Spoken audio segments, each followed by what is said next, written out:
મારો ફોન થોડોક હેંગ મારી ગયેલો છે એટલે ચાલુ નથી થયો. હા ચાલુ થયો. કોઈ પણ મુશ્કેલી આવે તો વિદ્યાર્થીઓ પહેલાં તો પોતાની મુશ્કેલી ઉકેલવાનો પ્રયત્ન કરવો જોઈએ અને જો ઉકેલ ન મળે તો તેને ઇગ્નોર કરતાં શીખવું જોઈએ. વિદ્યાર્થીએ એવા પગલાં લેવા જોઈએ જેનાથી પોતાને અને પોતાના પરિવારને નુકસાન ન થાય.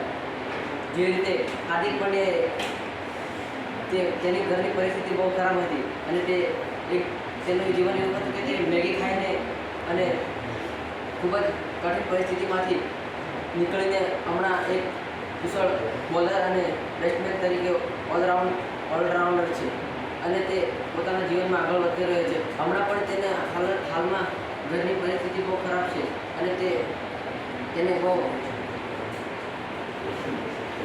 તાણ અનુભવાતો હશે પણ તે પૂરો ફોકસ તેના લક્ષ્ય પર કરે છે અને તે ક્રિકેટમાં આગળ વધતો જાય છે. આવી પરિસ્થિતિમાં શિક્ષકો, માતા પિતા અને દોસ્તોની કેવી રીતે મદદ લેવી? શિક્ષકો માર્ગદર્શન. આપણે જો આપણી મુશ્કેલીઓ આપણા શિક્ષકોને કહીશું તો તેઓ આપણને સાચું માર્ગદર્શન કહેશે અને હંમેશા આગળ વધવાનું આપણને સજેશન આપશે.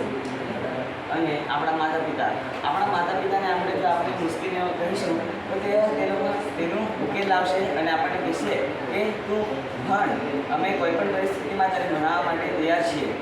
અને મિત્રો પાસે જો આપણે આપણી આ વાતો કહીએ, મિત્રો આપણા સૌથી વધારે પાસે હોય છે તો તેઓને આપણે કોઈ પણ મુશ્કેલી કહીએ તો તે સાચું જ કહે.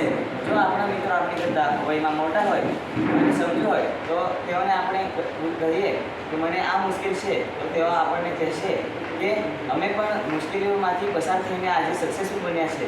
તો તેઓ આપણને એન્કરેજ કરશે અને આપણને ભણવું જોઈએ તેનું મહત્ત્વ કહેશે.